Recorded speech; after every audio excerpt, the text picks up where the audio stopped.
কি আহার করছো? আমার খাদ্য আমি খেয়ে নিয়েছি। কি তোমার খাদ্য কি তুমি আমার কাছে খুলে বলো? আমার খাদ্য কাঁচা বকরি ব্যাগ। তুমি দেবে কুলে জন্ম নিয়ে দেবে কুলের অপমাননা করেছ। তুমি আমার কাছে পুষ্পাঞ্জলি শেষলে আমি তোমার জন্য সযত্নে পুষ্পাঞ্জলি সাজিয়ে দিচ্ছি। আর তুমি কিনা অপবিত্র হার ধরেছ। আমার পুষ্পটা ফেলে দিলে। হ্যাঁ, আমি যে বড় আশা করে এসেছিলাম তোমার কাছ থেকে একটা পুষ্প নেই, হ্যাঁ আমার দেবীত্ব লাভ করবো।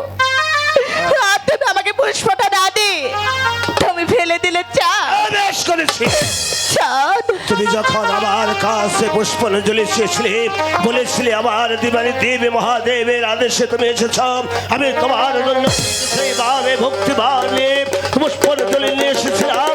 কেন কেন তুমি অপবিত্র আচার করে এই দেব কুলের কলঙ্ক করলে? সদাগর মহেশ্বর, এমন করো না, তুমি আমার পুষ্পটা দিয়ে দাও। আরে যে হাসতে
আমার পুষ্পটা দিয়ে দে, আমি তো শেষ সময় চলে যাবো। আমি একবার বলেছি তোমাকে আর বুঝে দেবো না, তাই আমি তোমাকে বলেছি এই মুহূর্তে তুমি আমার আঙ্গিনা ত্যাগ করে চলে যাও, সসম্মানে তুমি চলে যাও। পুষ্প দিবে না? তাহলে কি পদ্মার সাথে যুদ্ধ করতে চাও? নিশ্চয়ই, প্রয়োজন হলে আমি যুদ্ধ করবো। আমি দেখতে চাই আমি হলাম শিবের কন্যা বিশ্বহারী, অসনাকে দেবী, নাম আমার পদ্মা দেবী। এই পদ্মার বদল শক্তি আছে আর ওই চাঁদের বদল শক্তি আছে, তাই এবার পরীক্ষা হয়ে যাক। চাঁদ, তুই যুদ্ধতে তৈরি হয়নি? আমি তৈরি আছি, আমি দেখবো কি করে তুই আবার কি কিছু করতে পারিস, কারণ আমার গুরুদেব দেবী আমার সহায় আছে, তাই তুই পদ্মা জানো তোর বুঝতে আমার কোনো ক্ষতি করতে পারবে না। এই মুহূর্তে তুই চলে যা। তাই দেখা যাক। ও কি